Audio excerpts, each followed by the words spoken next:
Aquí inicia La Fosa Escéptica, un lugar para ejercitar la mente, con Alfonso Villalpando.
Hola amigos, ¿cómo están? Bienvenidos al episodio, show, como quieran llamarle, el número 147 de esta Fosa Escéptica. Y bueno, como todas las noches de Fosa, quiero saludar a las personas que se han estado integrando al grupo de Facebook de la Fosa Escéptica, asimismo a los que están ya en el grupo de Telegram de la Fosa Escéptica. Un saludo a todos. Se está armando, déjenme decirles, la polémica, el debate. Todavía no llega a pleito. Estuvo a punto por ahí de provocarse una bomba dentro del grupo de Facebook de la Fosa Escéptica. Bueno, y está bien que se expongan los puntos de vista y que se expongan con ese respeto. Yo los felicito a todos porque el comienzo del grupo de la Fosa Escéptica en Facebook fue ese, que se pudiera debatir, que se pudiera expresar las ideas con respeto, con hasta cierta amistad y respetando, por ejemplo, el lenguaje y respetando a las personas que lo conforman. Entonces quiero mandarles una felicitación a todos que han expuesto sus ideas de forma respetuosa, sí con energía, sí con apasionamiento, que de eso se trata, y con mucho razonamiento también. Esgrimen las ideas muy, muy acertadamente. Y pues bueno, pues quiero agradecerles a todos por hacer de este grupo un foro, más bien como que de debate, como se usaba en la antigüedad, ¿verdad? Una plaza pública donde se expresan las ideas y se respeta al que lo dice. Entonces, pues les agradezco muchísimo. Hoy en la Fosa Escéptica vamos a hablar de eutanasia y ética. Voy a leerles una carta que le escribió Richard Dawkins a su hija, Janet creo que se llama, y hablaremos también un poco más adelante de estas formas caprichosas, muy intrincadas y a veces muy ingeniosas que han aparecido desde hace algún tiempo en los campos en Irlanda y en otras partes de Europa. Estas figuras que parece ser, ¿verdad?, que algunos dicen que son figuras de inteligencia extraterrestre y otros que de plano dicen no, yo no me trago esa mafufada.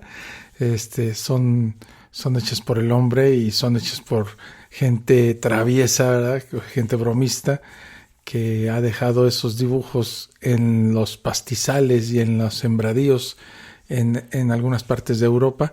Estaremos hablando de eso. Y para finalizar nuestra Fosa Escéptica del día de hoy, tendremos el comentario de nuestro primer colaborador fijo de la Fosa Escéptica, Carlos Luna, que nos deja en esta ocasión un un audio sobre esto de ejercitar la mente, que es podríamos decir el logo o la frase con la que identificamos a la fosa séptica, un lugar para ejercitar la mente. ¿Se puede ejercitar la mente? ¿Y con qué? ¿Verdad? Entonces, sin más preámbulo, vamos a comenzar con esta fosa séptica. Saludos.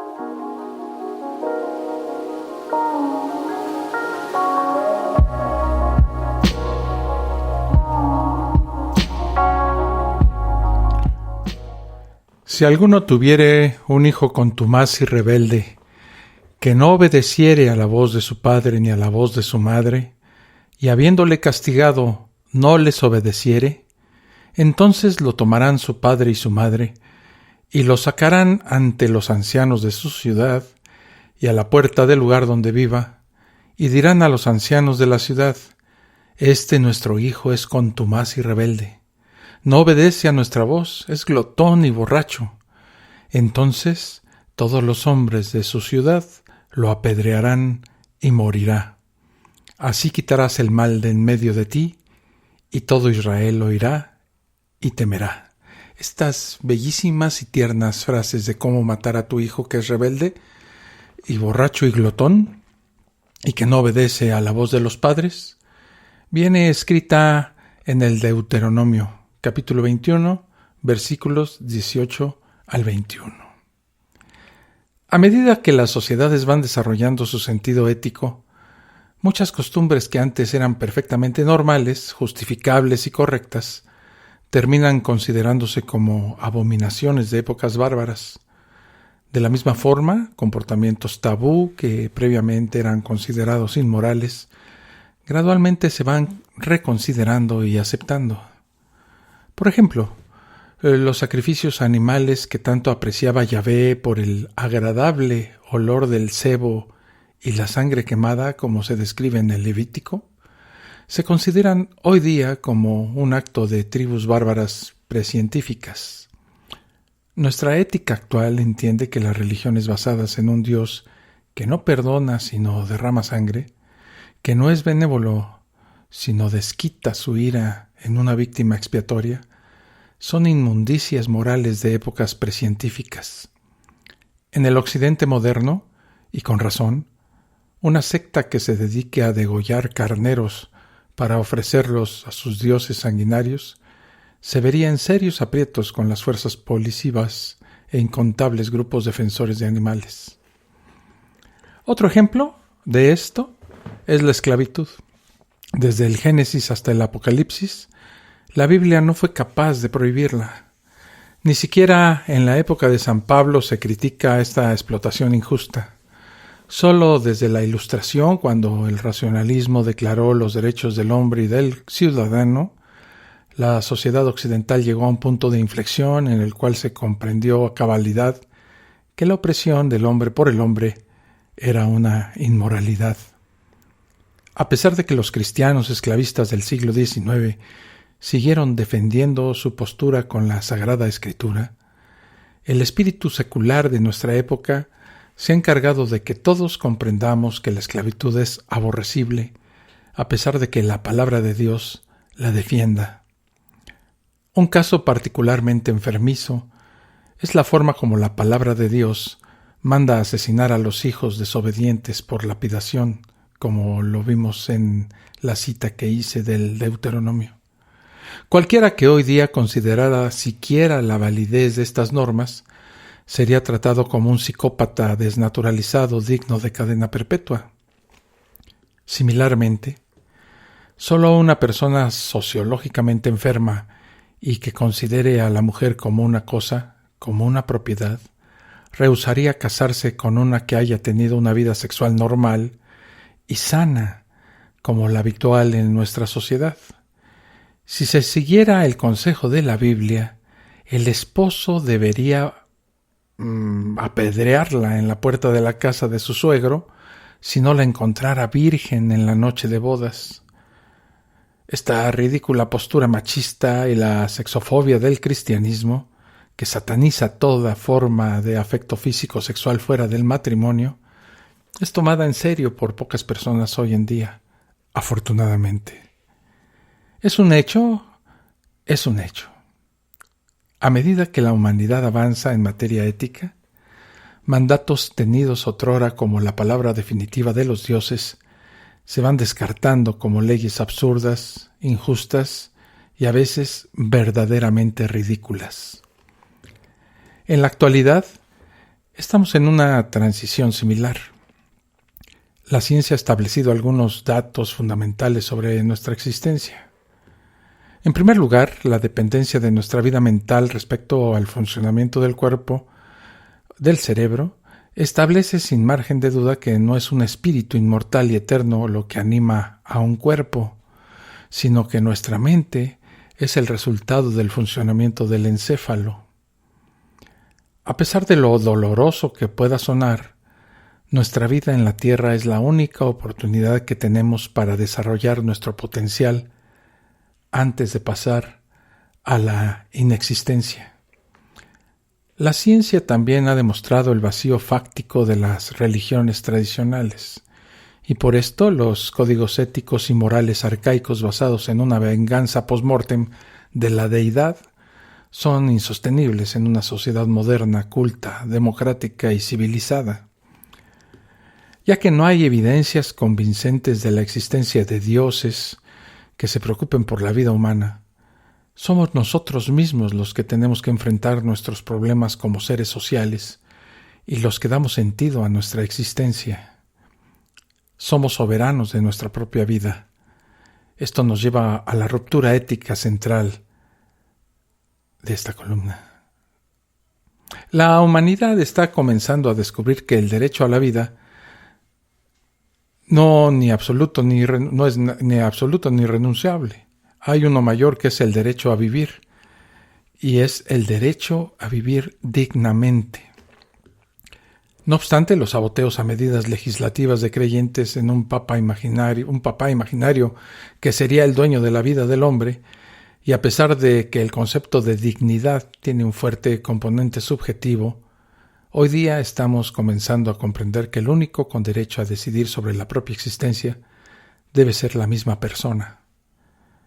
A pesar de individuos que creen que ofrecer los dolores de un cáncer por la paz del mundo es una medida encomiable, la realidad objetiva es que ofrecer sufrimiento como sacrificio es un dolor en vano. Más aún, los efectos intercesores de la oración han sido refutados una y otra vez por todos los estudios científicos serios que se han planteado sobre este tema. Seguimos platicando sobre la eutanasia y la ética cuando regresemos. Estás escuchando La Fosa Escéptica, un lugar para ejercitar la mente.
Ya regreso aquí a la Fosa Escéptica. Me da mucho gusto saludar a las personas que se están integrando al chat en vivo de Spreaker. Pablo Llorens, como siempre, un saludo hasta Uruguay, mi estimado hermano, cariñosamente. Volté Sorja, saludos a los escuchas y al conductor, muchísimas gracias. Dice Volté, la expresión de las ideas y el debate es el origen de la universidad como institución, no como en nuestros días que es un pensamiento uniforme. Marvin Girón, saludos Alfonso y amigos fosoescépticos, buen término. Eduardo Granados, ya llegué, soy el barboncito del grupo de Facebook. Claro que te reconozco, mi estimado Eduardo, aunque aquí, como apenas acabas de bajar la aplicación de Spreaker, cosa que te agradezco mucho, y que te suscribas a la Fosa Escéptica en Spreaker, pues obviamente no hay foto todavía tuya aquí, pero esperemos que pronto lo hagas para pues reconocernos todos los que formamos parte de esta comunidad atea, ya sea en Facebook como también en Telegram, en donde ya estamos desde hace un ratote y donde se pone Fíjense que en Telegram se está volviendo casi cotidiano el hecho de que alguien suba algún libro en formato digital, y hay unos títulos increíbles y que muy pocas veces se consiguen. Entonces a las personas que los han subido se los agradecemos muchísimo, los que amamos leer y los que nos mantenemos pues con un libro en la mano. Bueno, ahora ya no se puede decir con un libro en la mano. Esa es una de las cosas que más detesto del formato digital, ¿verdad? Ese olorcito a la hoja vieja, esa sensación de propiedad que tiene un libro y el hecho de leerlo con los libros en las manos, cosa que se ha perdido un poco, pero también en formato digital es muy atractivo, ¿verdad? Cualquier buena lectura en cualquier formato. Y seguimos con este tema de la eutanasia y la ética. Ni siquiera se requiere una investigación científica. Desde hace casi 2 milenios, cada domingo, en todas las celebraciones litúrgicas se ofrecen oraciones por la paz del mundo. No hay que ser un premio Nobel para ver que los crueles asesinatos por los capos del narco, el genocidio atroz contra los inocentes iraquíes perpetrado por Estados Unidos y respaldado por uno que otro dirigente latinoamericano, falto de ética, la detonación de 2 bombas atómicas sobre población civil y los crímenes de lesa humanidad de nuestra historia reciente, demuestran que los 2000 años de oraciones y sacrificios cristianos por la paz del mundo pues han sido inútiles. La realidad es que el supuesto valor espiritual del misterio del sufrimiento humano es una farsa teológica y una atrocidad ética. El sufrimiento debe ser combatido y ese ha sido el fin de la tecnología en todos los campos desde que el hombre existe, ya sea en medicina, ingeniería, economía, etc., ¿no? Gracias a ella se han encontrado terapias que curan la enfermedad o hacen tolerables los síntomas, métodos de cultivo que intentan acabar con la hambruna en el mundo, sistemas de distribución de energía, acueductos y saneamiento que hacen más fácil nuestra vida diaria y evitan pandemias. Desafortunadamente, hay condiciones que en la actualidad se escapan del alcance humano. Puesto que nuestra vida es finita, estas condiciones hacen cuestionable su prolongación. Enfermedades incurables que producen dolor intolerable como el cáncer, afecciones cerebrales degenerativas que disuelven gradualmente a la persona como el mal del Alzheimer, traumatismos que paralizan y generan dependencia absoluta a terceros como la tetraplegia. En estos casos, la persona confrontada con el futuro que se le avecina puede entrar a considerar si ese modo de vida es lo suficientemente digno de ser vivido y si desea morir antes de experimentar los extremos de esta situación. Cada persona, de acuerdo con su situación y con todo el apoyo necesario de sus congéneres, debería decidir si vale la pena prolongar su existencia. El derecho a una eutanasia activa en estos casos no solo no es inmoral, sino que es la opción más ética, más humana y más compasiva posible. Esta debería estar consagrada en la Constitución de todos los países dignos de llamarse civilizados. Solo por la cosmovisión mágica de elementos retardatarios de la sociedad, que encuentran un valor inestimable en el sufrimiento humano, aún se sostienen leyes que penalizan a quienes ayudan a morir dignamente a una persona que haya solicitado libremente la eutanasia. Esta legislación es absurda, es inmoral. Hacer sufrir a alguien por un motivo que no tiene la más mínima validez, incluso a personas que no comparten esa visión mítica del mundo, y obligar a aguantarse una existencia como vegetal porque es la voluntad de Dios, es un estribillo que cada vez convence a menos ingenuos. La compasión y la solidaridad debe movernos a tratar a los enfermos terminales de manera especial, con una diligencia absoluta por sus necesidades y preferencias, para hacer su final de vida lo más satisfactorio posible. Pero si la decisión del enfermo es no vivir más, obligarlo a mantener su situación penosa por la absurda razón de que esto nos une a la conciencia de la humanidad y asocia al enfermo a la obra redentora de Cristo sufriente, o porque Dios da la muerte y da la vida, es una actitud sádica, enferma, injusta e inmoral, indigna de una civilización compasiva. En pocos años, la prohibición de la eutanasia activa será percibida por la sociedad con el mismo repudio con el que actualmente miramos al sacrificio animal, el asesinato de hijos desobedientes, la quema de brujas, la esclavitud, la lapidación de muchachas activas sexualmente, la satanización de la sexualidad y demás prejuicios y atrocidades religiosas ya superadas. Hago una pequeña pausa, esta sí bien pequeña, y a continuación algo interesante que me encontré en mis aventuras y viajes por el Internet, este inframundo de información, como suele llamársele, ¿no? Es una carta que Richard Dawkins le escribe a su hija Juliet, y el texto es impecable y requiere de la lectura aquí en la Fosa Escéptica. Ya regreso con esta carta. Estás escuchando La Fosa Escéptica, un lugar para ejercitar la mente.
Ya regreso aquí a la Fosa Escéptica, así abruptamente.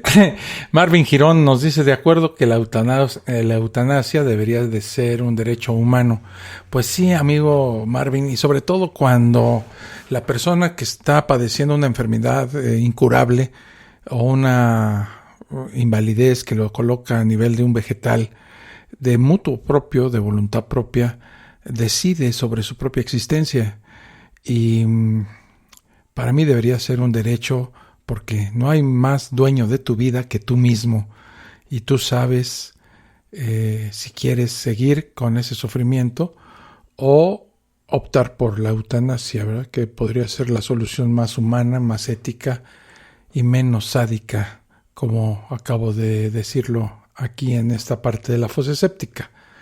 Germán Santelices dice, me he perdido muchas fosas por trabajo. Ay, qué lamentable, oye.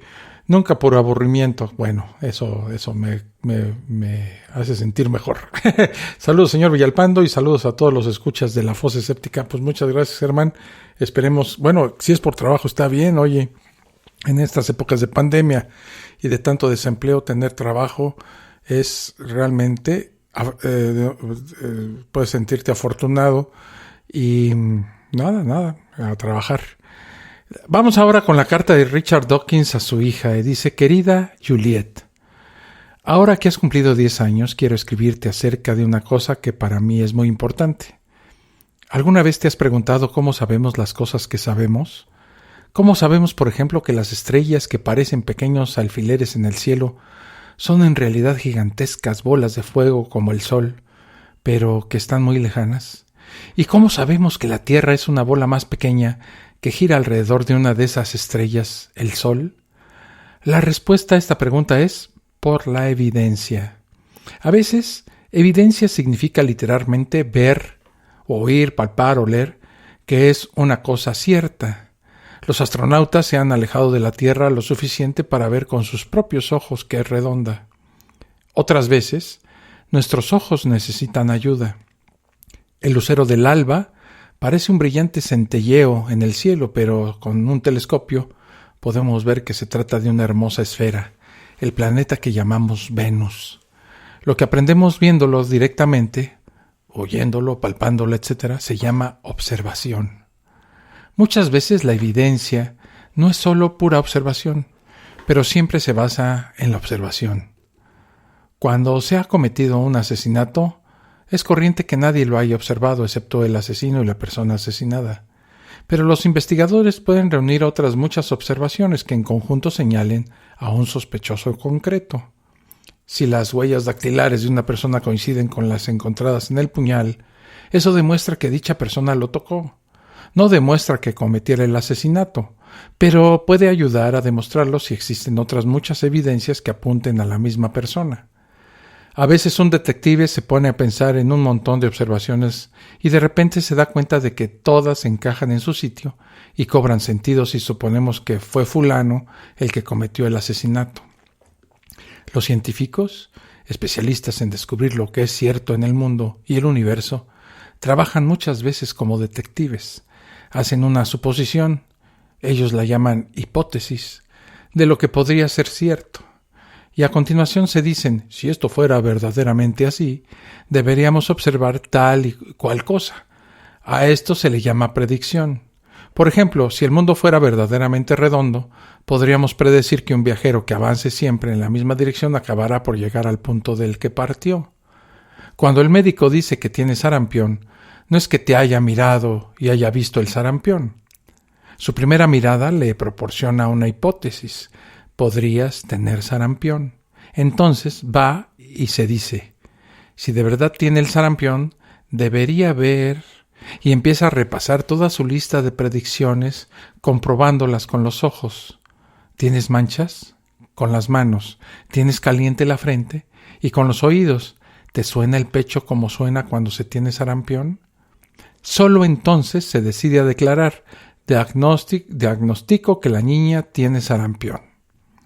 A veces los médicos necesitan realizar otras pruebas, como análisis de sangre o rayos X, para completar las observaciones hechas con sus ojos, manos y oídos. La manera en que los científicos utilizan la evidencia para aprender cosas acerca del mundo es tan ingeniosa y tan complicada que no te la puedo explicar en una carta tan breve. Pero dejemos por ahora la evidencia, que es una buena razón para creer en algo, porque quiero advertirte en contra de 3 malas razones para creer en cualquier cosa. Se llaman tradición, autoridad y revelación. Empecemos por la tradición. Hace unos meses estuve en televisión charlando con 50 niños. Estos niños habían sido educados en diferentes religiones. Había cristianos, judíos, musulmanes, hindúes, sikhs. El presentador iba con el micrófono de niño en niño, preguntándoles lo que creían. Lo que los niños decían demuestra exactamente lo que yo entiendo por tradición. Sus creencias no tenían nada que ver con la evidencia.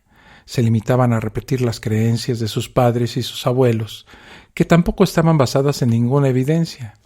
Decían cosas como los hindúes creemos tal y tal cosa, los musulmanes creemos esto y lo otro, los cristianos creemos otra cosa diferente.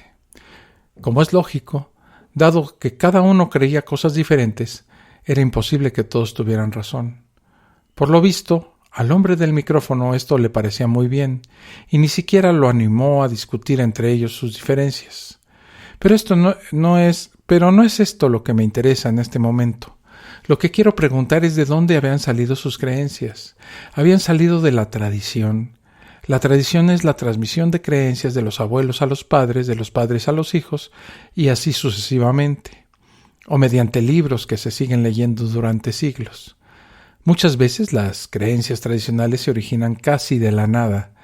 Es posible que alguien las inventara en algún momento, como tuvo que ocurrir con las historias de Thor y Zeus, pero cuando se han transmitido durante unos cuantos siglos, el hecho mismo de que sean tan antiguas las convierte en especiales.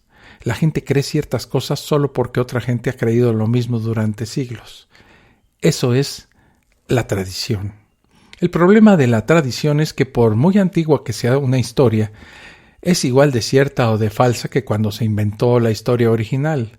Si te inventas una historia que no es verdad, no será más verdadera porque se transmita durante siglos, por muchos siglos que sean. En Inglaterra, gran parte de la población ha sido bautizada en la Iglesia Anglicana, que no es más que una de las muchas ramas de la religión cristiana.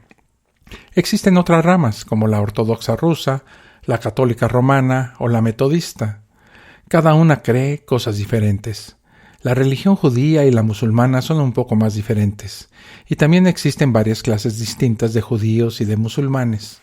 La gente que cree una cosa está dispuesta a hacer la guerra contra los que creen otra ligeramente distinta, de manera que se podría pensar que tienen muy buenas razones y evidencias para creer lo que creen. Pero lo cierto es que sus diferentes creencias se deben únicamente a diferentes tradiciones. Vamos a hablar de una tradición concreta. Los católicos creen que María, la madre de Jesús, era tan especial que no murió, sino que fue elevada al cielo con su cuerpo físico. Otras tradiciones cristianas discrepan diciendo que María murió como cualquier otra persona. Estas otras religiones no hablan mucho de María ni la llaman reina del cielo como lo hacen los católicos. La tradición que afirma que el cuerpo de María fue elevado al cielo no es demasiado antigua. La Biblia no dice nada de cómo o cuándo murió. De hecho, a la pobre apenas se la menciona en la Biblia. Lo de que su cuerpo fue elevado a los cielos no se inventó hasta unos 6 siglos después de Cristo. Al principio, no era más que un cuento inventado, como Blancanieves o cualquier otro, pero con el paso de los siglos se fue convirtiendo en una tradición y la gente comenzó a tomárselo en serio, solo porque se había ido transmitiendo a lo largo de muchas generaciones. Cuanto más antigua es una tradición, más en serio se la toma la gente. Y por fin, en tiempos muy recientes, se declaró que era una creencia oficial de la Iglesia Católica. Esto ocurrió en 1950, cuando yo tenía la edad que tú tienes ahora. Pero la historia no es más verídica en 1950 que cuando se inventó por primera vez 600 años después de la muerte de María. Al final de esta carta volveré a hablar de la tradición para considerarla de una manera diferente. Pero antes tengo que hablarte de las otras 2 malas razones para creer una cosa: la autoridad y la revelación. La autoridad como razón para creer en algo significa que hay que creer en ello porque alguien importante te dice que lo creas.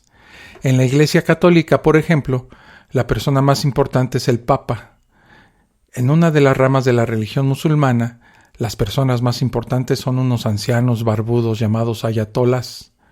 En nuestro país hay muchos musulmanes dispuestos a cometer asesinatos solo porque los ayatolás de un país lejano les dicen que lo hagan. Cuando te decía que en 1950 se dijo por fin a los católicos que tenían que creer en la asunción a los cielos del cuerpo de María, lo que quería decir es que en 1950 el Papa les dijo que tenían que creer en ello. Con eso bastaba. El Papa decía que era verdad, luego tenía que ser verdad. Ahora bien, lo más probable es que de todo lo que dijo el Papa a lo largo de su vida, algunas cosas fueran ciertas y otras no fueran ciertas. No existe ninguna razón válida para creer todo lo que diga solo porque es el Papa. Del mismo modo que no tienes por qué creerte todo lo que te diga cualquier otra persona. El Papa actual ha ordenado a sus seguidores que no limiten el número de hijos. Si la gente sigue su autoridad tan ciegamente como a él le gustaría, el resultado sería terrible: hambre, enfermedades y guerras provocadas por la superpoblación. Por supuesto, también en la ciencia ocurre a veces que no hemos visto personalmente la evidencia y tenemos que aceptar la palabra de alguien. Por ejemplo, Yo no he visto con mis propios ojos ninguna prueba de que la luz avance a una velocidad de 300,000 kilómetros por segundo. Sin embargo, creo en los libros que me dicen la velocidad de la luz. Esto podría parecer autoridad, pero en realidad es mucho mejor que la autoridad, porque la gente que escribió esos libros sí que había observado la evidencia, y cualquiera puede comprobar esa evidencia siempre que lo desee. Esto resulta muy reconfortante, pero ni siquiera los sacerdotes se atreven a decir que existe alguna evidencia de su historia acerca de la subida a los cielos del cuerpo de María. Después de la pausa sigo con la lectura de la carta de Richard Dawkins a su hija. Estás escuchando La Fosa Escéptica, un lugar para ejercitar la mente.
Ya regreso a la fosa escéptica para leer algunos comentarios. Dice Germán Santelices. Ya leí ese de que anda trabajando, qué bien. Pablo Llorens dice, le preguntaría a quien está en contra de la eutanasia si la medicina ya no cambia el estado de salud de un enfermo terminal, ¿qué habría que esperar? ¿Un milagro? ¿Y qué piensa si este nunca ocurriera? ¿Cuáles serían las razones? Pues sí, mi estimado Pablo, las contradicciones de la gente que prefiere ver sufrir un familiar a ahorrar ese sufrimiento es, para mí, de verdad, inaceptable. Eduardo Granados, híjole, mira, dice, amigos, por cuestiones de trabajo me desconectaré, pero ahí andamos en el grupo de Facebook. Ya no alcancé a escuchar a Carlos, pero más al ratito escucho la fosa completa. Un abrazo a todos. Pues sí, Eduardo, llegas, saludas y te largas. ¿Qué es eso? Bueno, si también es por trabajo, entonces hay prioridades, ¿no? Después de todo, pues la fosa escéptica ahí queda, ¿verdad? En Spreaker, en iVoox y en otras plataformas, y tú la puedes oír cuando se te pegue tu regalada gana. Bueno, sigamos con la carta que le escribe Richard Dawkins a su hija. La tercera mala razón para creer en cosas se llama revelación. Si en 1950 le hubieras podido preguntar al Papa cómo sabía que el cuerpo de María había ascendido al cielo, lo más probable es que te hubiera respondido que se le había revelado. Lo que hizo fue encerrarse en su habitación y rezar pidiendo orientación. Había pensado y pensado, siempre solo, y cada vez se sentía más convencido. Cuando las personas religiosas tienen una sensación interior de que una cosa es cierta, aunque no exista ninguna evidencia de que sea así, llaman a esa sensación revelación. No solo los papas aseguran tener revelaciones, las tienen montones de personas de todas las religiones, y es una de las principales razones por las que creen las cosas que se creen. Pero, ¿es una buena razón? Supón que te digo que tu perro ha muerto. Te pondrás muy triste y probablemente me preguntarías, ¿estás seguro? ¿Cómo lo sabes? ¿Cómo ha sucedido? Y supón que yo te respondo, en realidad no sé que Pepe ha muerto. No tengo ninguna evidencia, pero siento en mi interior la curiosa sensación de que ha muerto. Te enfadarías mucho conmigo por haberte asustado, porque sabes que una sensación interior no es razón suficiente para creer que un lebrel ha muerto. Hacen falta pruebas. Todos tenemos sensaciones interiores de vez en cuando, y a veces resulta que son acertadas y otras veces que no lo son. Está claro que dos personas distintas pueden tener sensaciones contrarias, de modo que ¿cómo vamos a decidir cuál de las dos acierta? La única manera de asegurarse de que un perro está muerto es verlo muerto, oír que su corazón se ha parado, o que nos lo cuente alguien que haya visto u oído alguna evidencia real de que ha muerto. A veces la gente dice que hay que creer en las sensaciones internas, porque si no, nunca podrás confiar en cosas como mi mujer me ama. Pero este es un mal argumento. Puedes encontrar abundantes pruebas de que alguien te ama. Si estás con alguien que te quiere, durante todo el día estarás viendo y oyendo pequeños fragmentos de evidencia que se van sumando. No se trata de una pura sensación interior, como la sensación que los sacerdotes llaman revelación. Hay datos exteriores que confirman la sensación interior: miradas a los ojos, entonaciones cariñosas en la voz, pequeños favores y amabilidades.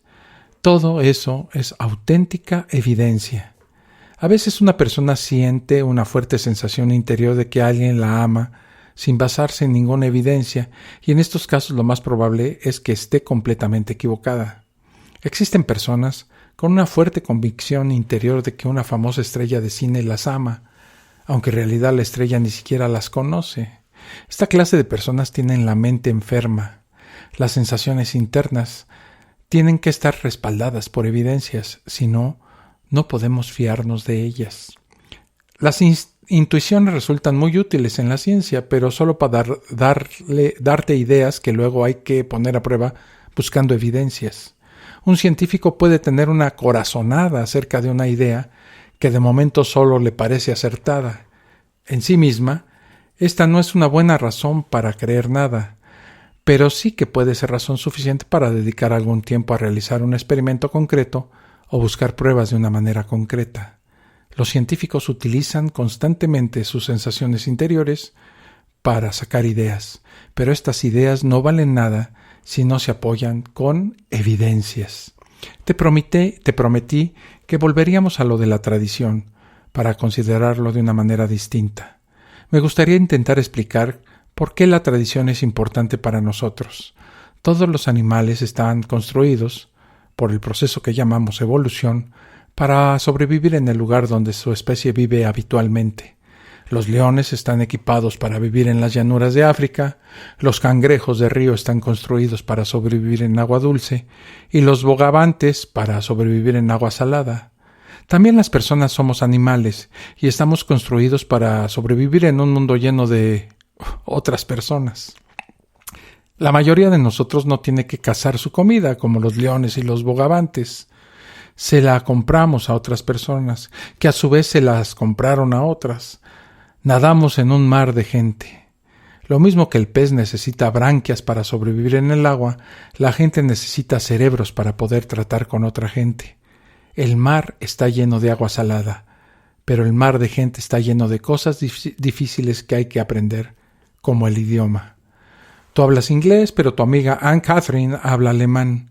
Cada una de vosotras habla el idioma que le permite nadar en su propio mar de gente. El idioma se transmite por tradición. No existe otra manera. En Inglaterra tu perro Pepe es a dog. En Alemania es ein Hund.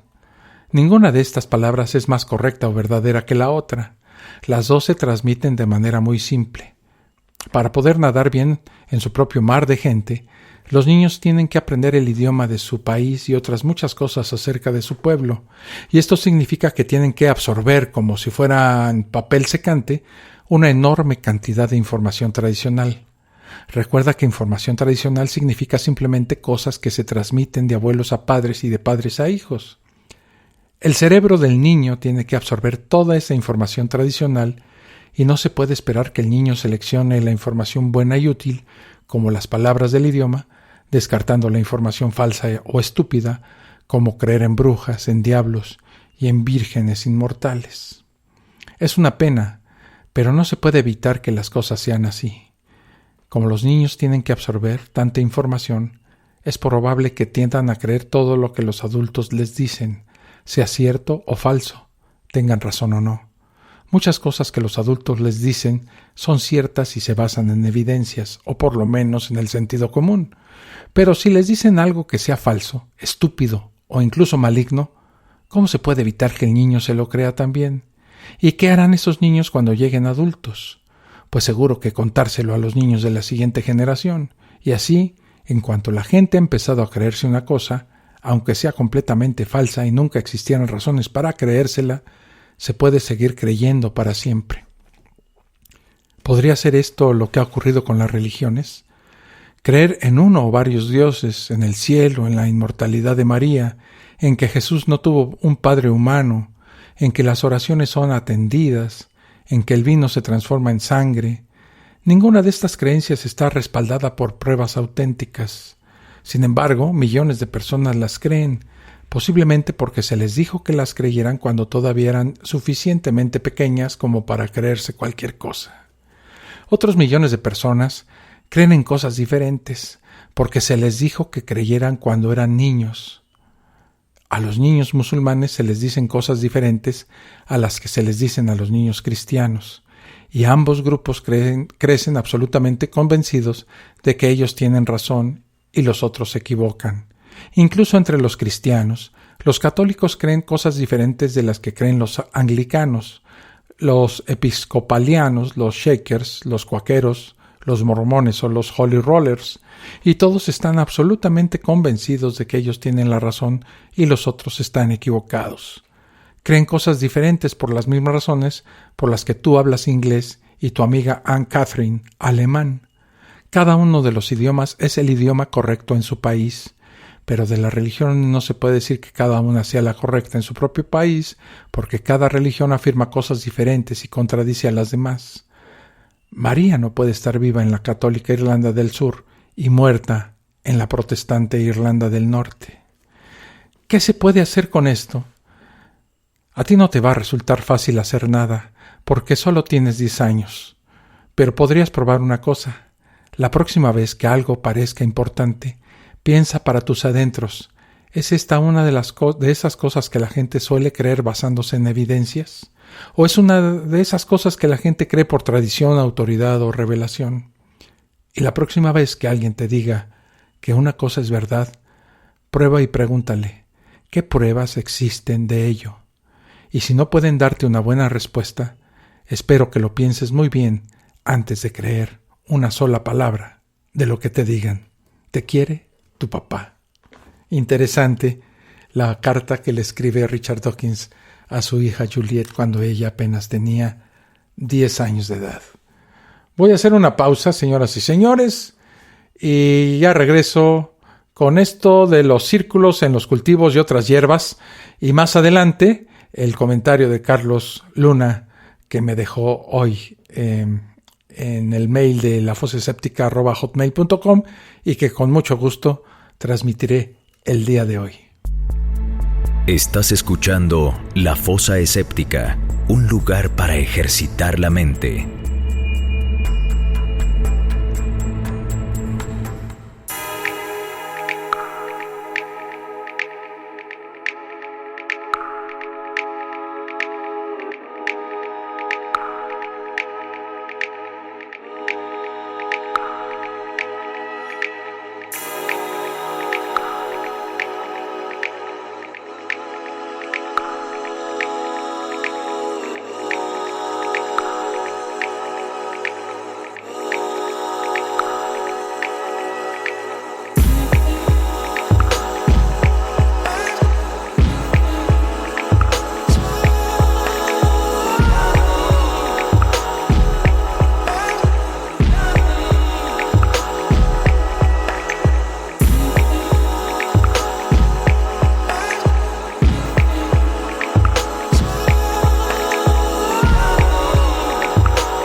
Regreso ya aquí a la fosa escéptica. Muchísimas gracias a todas las personas que me están dejando mensajes aquí en el chat en vivo de Spreaker. Dice Carla, hola Carla, ¿cómo estás? Buenas tardes, noches, días, no sé dónde estás, pero cualquiera que sea el gusto de tenerte aquí en Spreaker. Dice, perdón, la redacción es que me pierdo en escuchar y al mismo tiempo escribir. Disculpen, no tienes por qué ofrecer disculpas. Dice, es decir, si hay una pequeña posibilidad, no quisiera morir, no esperando un milagro, sino el puro afán de sobrevivir hasta las últimas consecuencias. Eso es cierto, uno de los instintos más grandes del ser humano es el instinto de sobrevivencia. Pero hay gente que decide también, como su enfermedad no tiene ninguna posibilidad de recuperar la salud, entonces deciden terminar con su existencia, y eso también es tan respetable como el hecho del que dice, no, a mí déjenme y luchen y hagámosle y hasta las últimas consecuencias. Eso es definitivo, ¿no? Volte dice, los derechos humanos están interrelacionados, es decir, no se pueden contraponerse entre ellos. El primer derecho es la vida, por lo que no puede haber un derecho humano que se contraponga.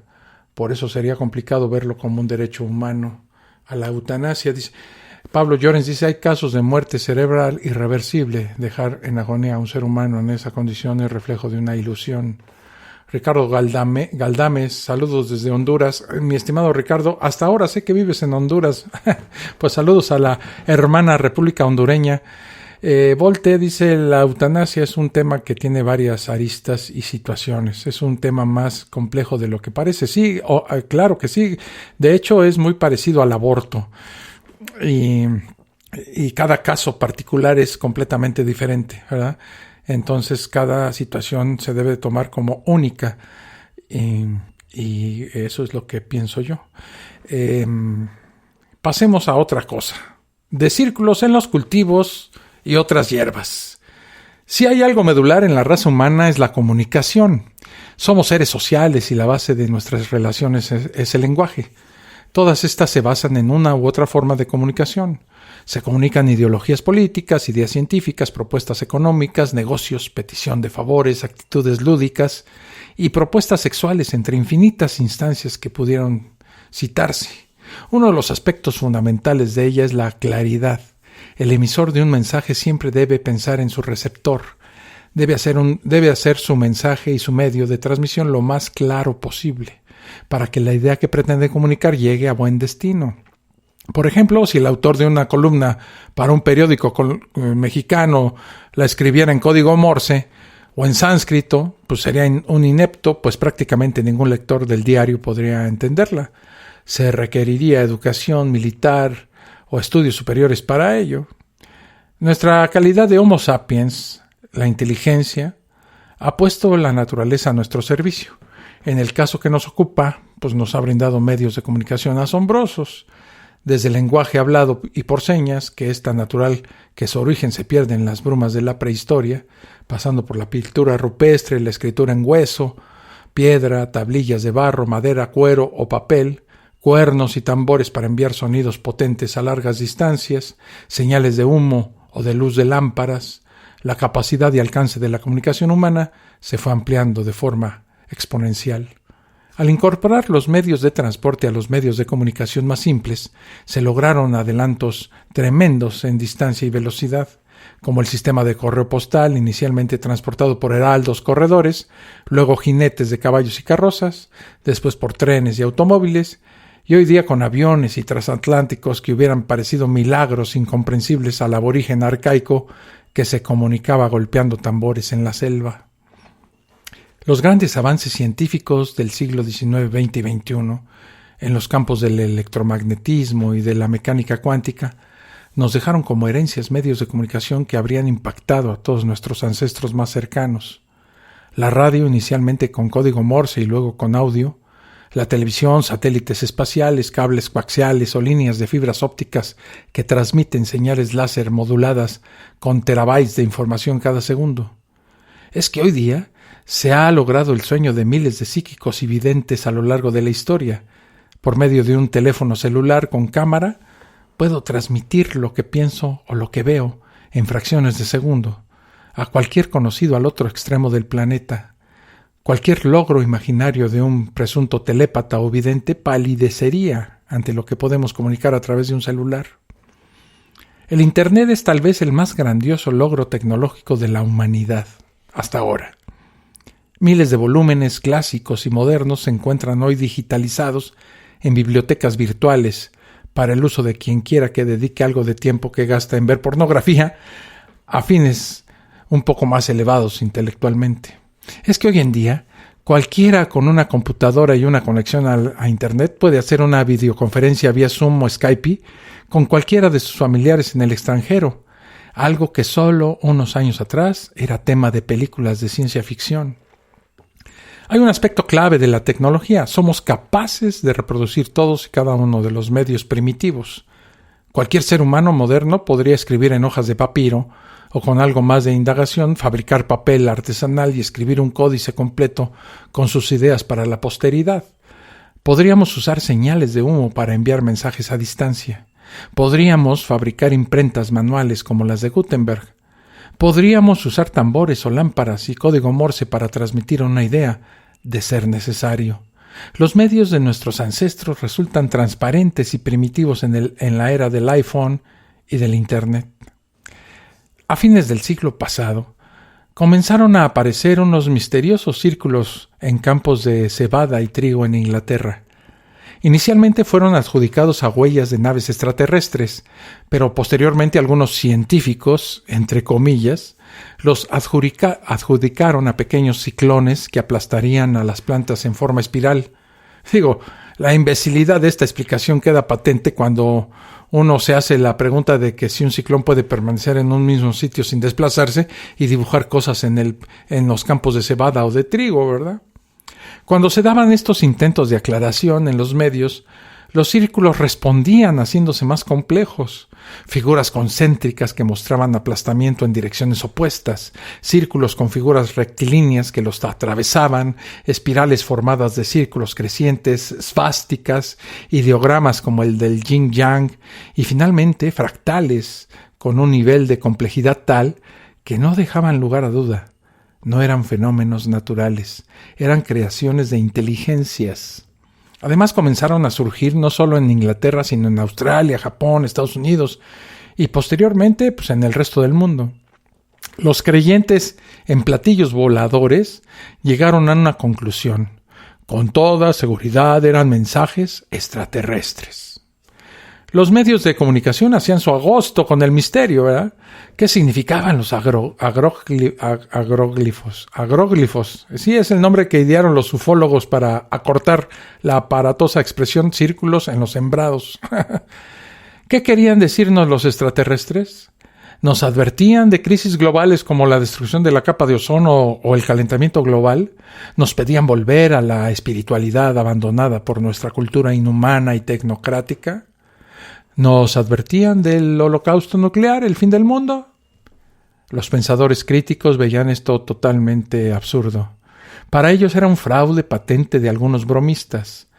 Basta imaginarse una civilización extraterrestre con un nivel de adelanto suficiente para viajar distancias interestelares para comprender cuán absurdos serían los alegatos de los creyentes. Si los humanos, mientras pasaban del avión de los hermanos Wright a las naves interplanetarias, saltaron de la radio por código Morse a los videos en TikTok y YouTube, ¿qué podría ser en medios de comunicación una raza capaz de viajar entre estrellas? Seres así nos llevarían siglos de adelanto tecnológico. ¿Realmente vendrían a aplastar vegetales para dejarnos signos ambiguos y enigmáticos, pudiendo intervenir todos los canales de la televisión del planeta simultáneamente con un mensaje claro y contundente? Si una raza extraterrestre avanzada tecnológicamente quisiera comunicarnos algo, lo haría con medios tan claros, tan patentes, tan inconfundibles, que no quedaría lugar a duda. Su nivel de tecnología comparado con el nuestro sería inconmensurablemente mayor que la diferencia que hay entre un iPhone y un tambor africano. Para una civilización extraterrestre, duplicar cualquiera de nuestros medios de comunicación modernos sería tan elemental como duplicar las matemáticas del antiguo Egipto, a un doctor en matemáticas. Podrían usar nuestros sistemas de radio o de televisión y darnos un mensaje claro a través de estos medios. Sería algo ridículamente simple para ellos, una trivialidad, algo insignificante comparado con el logro de atravesar distancias interestelares. El tiempo le dio la razón a los escépticos. No hubo tales mensajes extraterrestres. Años después, en 1991, un par de jubilados ingleses, Doug Bower y Dave Charley, confesaron haber dado inicio al misterio a manera de broma. Querían engañar a la gente haciéndoles pensar que había ocurrido visitas de ovnis en la región. Y con una tabla y una cuerda comenzaron su labor de aplastamiento del cereal. No tardaron en conseguir émulos en el resto del mundo que crearon sus versiones locales de la farsa. Hoy día están agrupados en una especie de gremio de Internet donde comparten fotografías de sus creaciones. A pesar de lo ridículo del fenómeno y de la explicación paranormal de la aparición de los primeros autores intelectuales y de la moda, y de los incontables ejemplos de personas que crean diseños asombrosos con tablas y cuerdas, pues quedan aún algunos crédulos que sostienen que dichas formas en el pasto son de origen sobrenatural. Estas personas, aduciendo supuestas radiaciones y avistamientos, aún sostienen que una civilización extraterrestre con la tecnología y la energía suficiente para viajes interestelares y que nos quiere advertir de un peligro planetario a escala global, no tiene mejor forma de hacerlo que bajar en secreto, aplastar sembrados para hacer pictogramas enigmáticos y desaparecer sin dejar rastro. El absurdo de las afirmaciones de los círculos de los cultivos no es exclusiva de este campo. Afirmaciones similares ocurren en lo que los musulmanes llaman religiones del libro.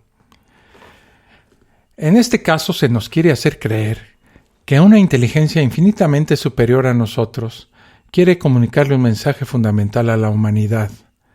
Su ventaja sobre nosotros no es ni siquiera la que nos llevaría a una inteligencia extraterrestre, con 1000 o 10.000 años de adelanto. Es infinitamente mayor porque es todopoderosa y omnisciente. Supuestamente se nos quiere hacer creer que esa inteligencia, que es capaz de ver hasta el más recóndito de los pensamientos de todos y cada uno de los seres humanos del planeta y que creó el universo, no tiene mejor forma de darle su mensaje a la humanidad que inspirar a algunos autores místicos y delirantes a tener unos libros sagrados que recopilan visiones y mensajes proféticos a unos cuantos elegidos. Todo esto copiado en medios tan perecederos y frágiles como papiro y pergamino, hasta el punto que los originales de estos textos han desaparecido.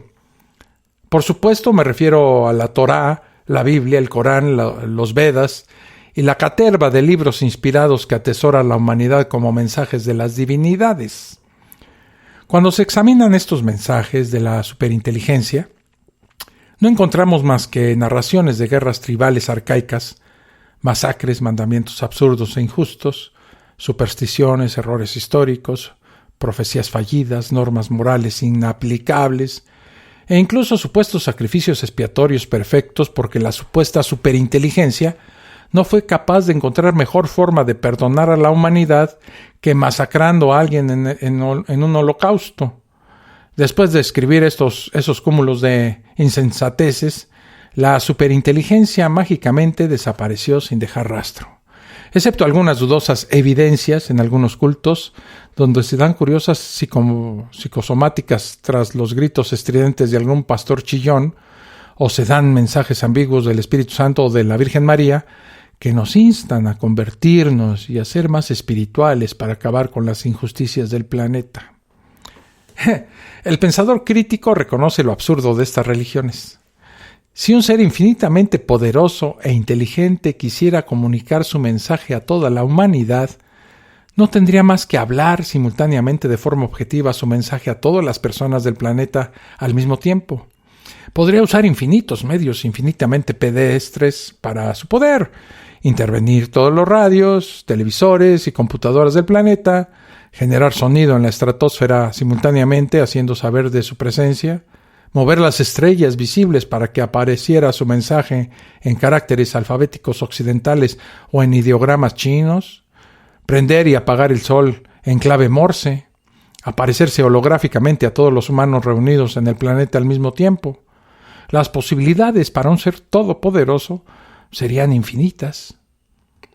Pero un libro escrito en papiro y pergamino lleno de historias y leyes absurdas, indistinguible de todos los demás textos místicos y que para comprender a cabalidad requiere el estudio universitario de lenguas muertas como el arameo o el dialecto koiné del griego, un libro lleno de supuestos hechos milagrosos que curiosamente tras ser plasmados en pergamino y papiro dejaron de suceder para siempre.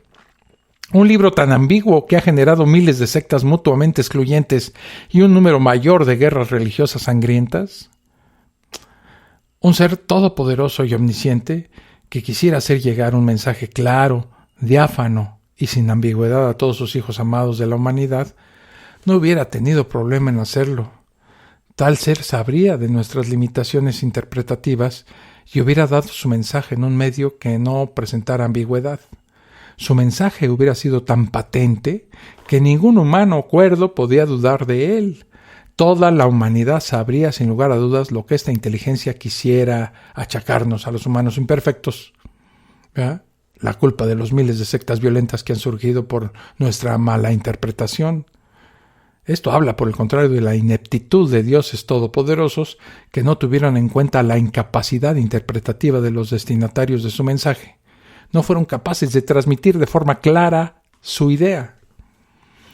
Creer que un ser verdaderamente inteligente hubiera apelado a libros arcaicos raya en el mayor ridículo, y apelar a la fe religiosa para desestimar estos razonamientos que exponen el absurdo de los libros sagrados, pues no es más que un insulto descarado a la inteligencia humana que nos ha brindado los avances ya mencionados y con los que estamos perfectamente familiarizados. Gracias, de nuevo, a la ciencia. Hago la última pausa y cuando regrese el comentario de Carlos Luna, aquí en La Fosa Escéptica. Estás escuchando La Fosa Escéptica, un lugar para ejercitar la mente.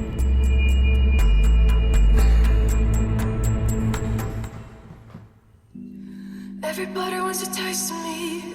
I'm on a silver platter for you. Everybody is a fantasy. I can be what matters to you. Oh baby, I'm all you need. I'ma show you my attitude. I'ma show you my attitude. Everybody wants to play my game. I'ma share the history with you. Everybody wants to know my name. I'ma share the history with you. I'll be with you every day. I'ma show you my attitude. I'ma show you my attitude. Get a little bolder, have a drink of my aura. Get a little closer, have a drink of my aura. Get a little lower, have a drink of my aura. Everlasting water, have a drink of my aura. Have a drink of my drink of my. Have a drink of my drink of my. Ya regreso aquí a La Fosa Escéptica. Comentarios de la gente de Spreaker. Dice Carla que es de la Ciudad de México. Ah, mira, chilanga. Yo también soy chilanga, ya no vivo en la Ciudad de México. Afortunadamente pude salir de la selva de asfalto que me provocaba una angustia y de verdad una ansiedad tremenda. Me vine a vivir cerquita, ¿verdad? Cerquita de la Ciudad de México. Y cuando tengo que ir a engentarme, voy hasta con gusto. Y luego me regreso aquí a donde la verdad no hace ruido. La Fosa Escéptica se oye así porque aquí en donde vivo no hay ruido. Y en la Ciudad de México tendría yo que tener un cuarto aislado acústicamente para poder hacer la Fosa Escéptica sin interrupción del gran ruido que genera una ciudad de más de 23 millones de personas. Dice Germán Santelices, los círculos en los cultivos son grafitis marcianos. Sí, Germán. Tú sigue bien, tú bien. Nada más no le metas tanto a esa hierba, pero tranquilo, sí, no hay problema. Bueno, llegó el momento que estábamos esperando. Con la primera colaboración en audio, y ya lo tuvimos como invitado y le hicimos bueno, lo forzamos un poco, la verdad, a Carlos Luna para que fuera un colaborador fijo de la Fosa Escéptica. Y si alguno de ustedes tiene la inquietud también, como la tuvo Carlos, de ser un colaborador de fijo de la Fosa Escéptica, háganle como él, mándenme un mensajito por Telegram o en el grupo de Facebook de la Fosa Escéptica, platicamos y nos ponemos de acuerdo para explicarles cuál es el proceso para que ustedes me manden su audio en cuanto a tema, duración, etcétera, etcétera, y formato sobre todo. Y con gusto los incluimos como colaboradores de fijo de la Fosa Escéptica. Así es de que sin más, aquí está el comentario de Carlos Luna del día de hoy. ¿Qué tal, amigos de la Fosa Escéptica? Quisiera mandar un caluroso saludo a los escuchas de la Fosa Escéptica. Oigan, ¿recuerdan el eslogan? Yo sí. Si no me equivoco es la Fosa Escéptica, un lugar para ejercitar la mente. Y justo de esto es de lo que quisiera hablarles, si me permiten. Bueno, primero, sé que existen muchas formas de interpretar ejercitar la mente. De hecho, creo que el mercado está lleno de literatura o aplicaciones que juran que su potencial cognitivo aumentará si cuentan hasta 100 o encuentran parejas o realizan pruebas psicométricas 5 minutos diarios.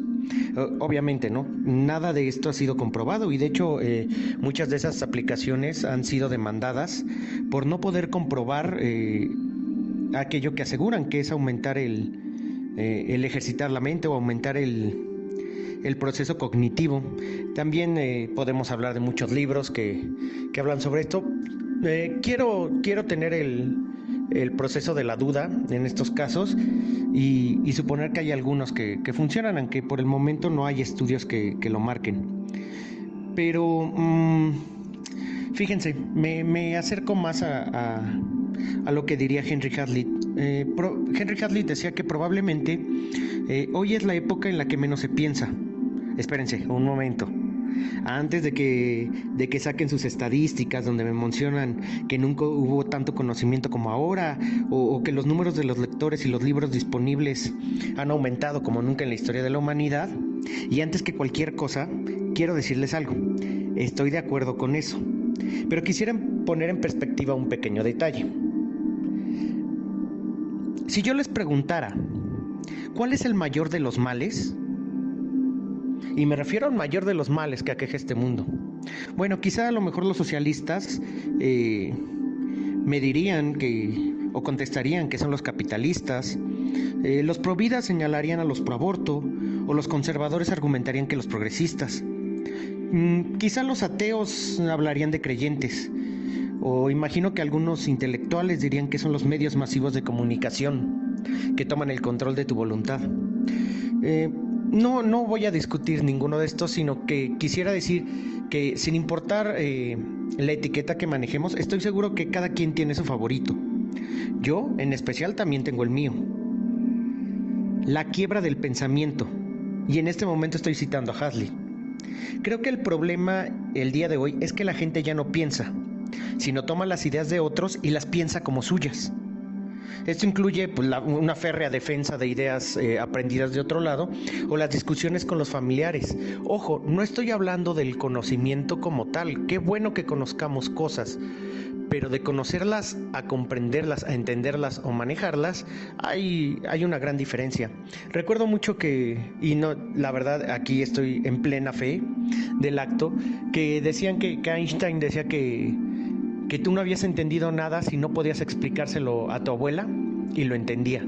Y creo que tiene mucho de razón. Imagino un concepto lleno de información que se vuelve técnico y complejo. Desde luego tiene que explicar cosas de forma bastante precisa. Pero cuando es bajado para que alguien más lo entienda, toda esta información se mete en un marco menor. Y en este marco menor obviamente no puede caber toda la información de arriba. Entonces hay que simplificarla, y en esta simplificación siempre hay una pérdida información. Y creo que ese es mucho de los problemas que tenemos hoy. Ahora, ¿a qué me refiero con pensar? Ok, vamos. El escepticismo, como probablemente muchos ya lo sepan, fue una escuela desarrollada por Pirrón y divulgada por Sexto Empírico. Aquí donde mejor lo podemos ver es en Esbozos Pirrónicos. Eso es un libro. No los voy a aburrir con datos históricos, pero me gustaría hacer un apunte en el concepto de lo que hoy se entiende por escepticismo. Obviamente me refiero al concepto. Tiene 3 puntos importantes en su origen. El primero es que la verdad no existe, o por lo menos no como un absoluto. Luego dice, como no existe como absoluto, hace dogmático este asunto, ¿no? Ya estaba poniendo un dogma sobre esta idea. La segunda cosa que menciona es que por cada afirmación hay una negación igual de válida. Sí, así lo dice el escepticismo. Y que al final, que sería el tercer punto, busca la ataraxia, es decir, un equilibrio. Quiero decirles que aquí se hablaba de la epogée y era no tomar posición. El fin último del escepticismo era que es cierto que hay cosas que discutir, hay posiciones encontradas, pero lo que se quería era una buena vida. Así como lo escuchan. Sé que hoy el concepto hoy se entiende diferente, ¿no? Hablando de un epistema, imagino que en los círculos escépticos les faltó ser escépticos respecto a la definición. Hoy se entiende como una persona que duda de las pseudociencias y que las pone a prueba a través de, por lo menos, de los círculos escépticos. Aquí creo que habría que culpar a Carl Sagan por su artículo de La carga del escepticismo, un gran artículo donde, por cierto, si no lo han leído, se los recomiendo ampliamente, es excelente. Pero lo que me gustaría hacer notar es que el origen y la herramienta utilizada dentro del escepticismo es el pensamiento crítico, y este es el que deseo intentar ejercitar. Probablemente fracase en esta labor, pero me gustaría poner el punto ahí. Creo que frente a cualquier tema siempre podemos dudar. Y bueno, aunque he de confesar que yo soy un escéptico parcial y tengo mis temas favoritos para dudar, hay otros en los que no dudo, y supongo que todos tenemos eso. Para esto necesitamos 2 cosas. Una es el sentido común y otra es el pensamiento crítico. ¿Qué entiendo por pensamiento crítico? Bueno, se los voy a comentar. Primero, me gusta pensar que tiene un proceso. El primero es que todo pensamiento tiene un fin. Hay una razón de ese pensamiento. Luego, supongo que todo pensamiento, como 2, quiere resolver algo o solucionar algo, que no es lo mismo que el fin. El fin es ¿por qué lo estoy haciendo? ¿Por qué estoy discutiendo con esta persona? El querer resolver algo es ¿de qué estamos hablando y por qué lo quiero resolver? Luego vamos a seguir pensando que todo este pensamiento está fundamentado en supuestos. Estos supuestos van a depender de muchísimas cosas y quizás sean muy importantes en un futuro ir cambiando estos supuestos. Podría decir que estos supuestos podrían ser desde el conocimiento, desde el lenguaje, desde los paradigmas que tenemos. Que ojo, yo no creo que los paradigmas sean malos. Los paradigmas son un andamiaje de aprendizaje y creo que son necesarios. Y también es necesario irlos aprendiendo poco a poco. Por ejemplo, les voy a poner un ejemplo muy burdo. Todos los mamíferos son vivíparos. Esto es un conocimiento básico que usamos para enseñarle a los niños. Pero hay mamíferos que no son vivíparos. De hecho, hay uno que no es vivíparo, sino ovíparo. Quiere decir que tiene a sus crías mediante los huevos. Y este es el ornitorrinco, que es clasificado como un mamífero. Disculpen si aquí me equivoco y hay algún biólogo que sepa más que yo, pero lo que quiero ejemplificar no es si esto es verdadero o falso, sino que al principio, para poder enseñar algo, hay que crear un paradigma. Todos los mamíferos son vivíparos. Y después de ahí podemos ir haciendo las excepciones e ir profundizando en el tema. Creo que esto es muy importante. El cuarto punto, sin duda, sería que todo pensamiento es desde una perspectiva. No existe un pensamiento tal como un pensamiento universal. Puede ser que podamos expresar nuestro pensamiento y que este pensamiento lo podamos entender algunos o podamos tener el mismo pensamiento. A lo que voy, no el mismo pensamiento, discúlpenme, me corrijo. Podríamos coincidir en ciertas cosas, pero no hay un pensamiento que nos obligue a pensar de ese modo. Ya habíamos hablado sobre los sesgos, pero bueno, eso lo voy a dejar al rato. Creo que aquí es donde podrían afectar, al igual que en los supuestos. Después, como quinto punto, me gustaría pensar que mi pensamiento se apoya en la evidencia. Y por último, hay que utilizar conceptos e ideas para poder hacerlo. Yo tuve un ejercicio ahorita lo hice hace rato, de pensamiento en Facebook, y agradezco mucho a Antonio Rodríguez García, a Daniel Ramírez Pamats y a Carla Suárez Fernández. Yo hice una pregunta, y mi pregunta era, que si, yo más bien tenía una premisa, que era que es necesario creer en la ciencia. Muchos decían que no, otros dijeron que sí. Vamos a ver, independientemente de eso, yo puedo asegurarles que Antonio Rodríguez García es una eminencia en respecto a lo científico, sabe como pocos cuáles son los métodos, cómo organizarlos, y tiene un gran pensamiento. Lo felicito definitivamente. Y a Daniel Ramírez Pamats, que también habló de esto, que tuvo sus puntos, me parecen excelentes. Ambos hablaron bastante bien, y Carla Suárez, puso ahí la carnada de la vacuna, que es algo. Yo defendía en este pensamiento una tesis. Es que necesariamente se tiene que tener fe para poder, vamos a llamarlo así, creer en la ciencia.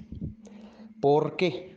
Parto de dos ideas que no pueden ser borradas. La primera es que todo conocimiento científico es hecho por alguien, y vamos a hablar de los conocimientos científicos mayores, por alguien que es un experto en la materia. Este experto en la materia ha estudiado muchos años, ha hecho las cosas, ha hecho las pruebas, ha utilizado el método científico y ha logrado descubrir algo nuevo. Es cierto, necesita publicarlo, poner toda la metodología necesaria para que este conocimiento se dé, y por otra parte ser comprobado por pares. Supongamos que es comprobado por pares de inmediato. Tiene razón, los pares son personas muy cercanas a él que tienen un conocimiento parecido al de él y que pueden comprobarlo. Cuando me refiero a cercanos, me refiero a que conocen sobre esa ciencia. Ahora, ¿qué pasa con todos aquellos que no sabemos hacer esas comprobaciones? Que somos incapaces de saber eso, que no tenemos los elementos necesarios. No sabemos a lo mejor tanto de química, muchos de nosotros llegamos quizás hasta la preparatoria, o algunos pasamos apenas física, u otros pasamos matemáticas. ¿Es un error dar por sentado que es cierto lo que menciona? Esa es mi primera tesis. Todos los que estamos por debajo de ese descubrimiento científico somos incapaces de reproducir eso. No estoy diciendo que sea falso. Estoy diciendo que desde la perspectiva de cada uno, no sabemos. No hay forma en que de momento, bajo los estándares que tenemos, seamos capaces de comprobarlo nosotros. Espero que sea capaz de comunicar esta idea. No es que no sea cierto, claro que es cierto y es una certeza. Lo que estoy diciendo es que muchos de nosotros no podemos comprobarlo. Muchos de nosotros no podemos comprobar, por ejemplo, la vacuna. No estoy diciendo que la vacuna esté mal o que no haya pasado por los procesos necesarios. Lo que yo estoy diciendo es que si somos capaces de comprobar esta vacuna, también somos capaces de reproducirla. ¿Por qué? Porque sabemos los componentes que tiene, las reacciones que hace. Incluso me atrevo a decir que tendremos que hacer los experimentos de fase 3, que de principio sería imposible que muchos de nosotros, y sin el permiso de una farmacéutica y del gobierno, pudiéramos experimentar en otros seres humanos. Entonces no nos queda más que creer lo que alcanzamos a comprender. Esa sería la primera línea. La segunda línea es: hay demasiado conocimiento en el mundo. Demasiado. No importa qué tan buen físico o químico sea yo. Quizá no conozco otras ciencias o otras cosas y me es imposible comprobar por mí mismo todas las cosas. Por lo tanto, tengo que caer en confiar, en creer en que lo que hicieron otros científicos es correcto. Y esta es quizá la reflexión que me gustaría hacer. Cuando hacemos esto, obviamente no, pero quisiera dejar esta semilla. Obviamente cuando hacemos esto, ¿no estamos haciendo un argumento de autoridad? Es decir, confiamos en que cierto grupo de personas crean algo, o bueno, nos digan que es cierto para nosotros decir que es cierto. Es cierto, todos sabemos quizá los métodos de comprobación y el método científico, pero estamos impedidos para hacer grandes experimentos, ya sea porque nos faltan los recursos, porque nos falta la acreditación, porque nos falta el saber. Yo soy muy limitado en muchísimas cosas. Quizá pueda comprobar cosas de forma matemática. ¿Por qué? Porque es una forma sencilla de hacerlo. Quizá con suficiente esfuerzo sea capaz de dar la integral que es necesaria, o la derivada. Pero quizá no sé mucho de química. Entonces, ¿qué es lo que voy a hacer? Voy a revisar su paper. Voy a tomar por verdad lo que me ha dicho, pero al fin y al cabo lo estoy creyendo. Esto no demerita para nada la ciencia, ni más, pero es un ejercicio para pensar. Es un ejercicio que no todo lo que no es científico también es falso. Por ejemplo, el conocimiento científico es el único que nos trae verdades. Esta proposición por sí sola no tiene nada de científica. Carece de los procedimientos básicos de ciencia. O por lo menos, ella sola se niega a sí misma. Esto tiene que ver con una larga discusión que se ha hecho, pero aquí hay un ejemplo que hay muchas cosas que no son comprobadas a través de la ciencia, pero que también son verdaderas. Estar abierto a estos conocimientos, a saber que a veces tenemos que creer en la ciencia, y también estar abierto a la idea de que no todo lo que entendemos por verdadero está explicado o lleva un lenguaje matemático. Quizá nos abra un poco el conocimiento a encontrar nuevas cosas. Los saludo mucho, amigos, que estén muy bien y gracias por su atención. Bueno, hasta aquí el comentario de mi amigo Carlos Luna, que con una gran claridad ha explicado y ha puesto su opinión aquí al alcance de todos nosotros. Carlos, te lo agradezco muchísimo. Sigo esperando tus comentarios posteriores y sobre todo les informo a todos ustedes que Carlos Luna se ha integrado como colaborador oficial de la Fosa Escéptica y el día domingo en la Fosa Escéptica de los domingos, la que llamamos la misa de la Fosa Escéptica el domingo, pues lo tendremos en directo para platicar con él.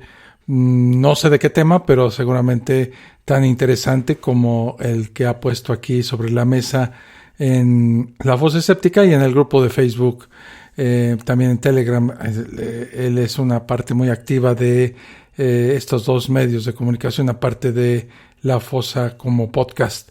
Así es de que si ustedes gustan integrarse como colaboradores de la Fosa Escéptica, pues son bienvenidos y espero su comunicación al correo electrónico lafosaescéptica@hotmail.com o un mensaje aquí en el grupo de Facebook o de Telegram, y ahí nos ponemos de acuerdo acerca de cómo sería su participación dentro de la misma.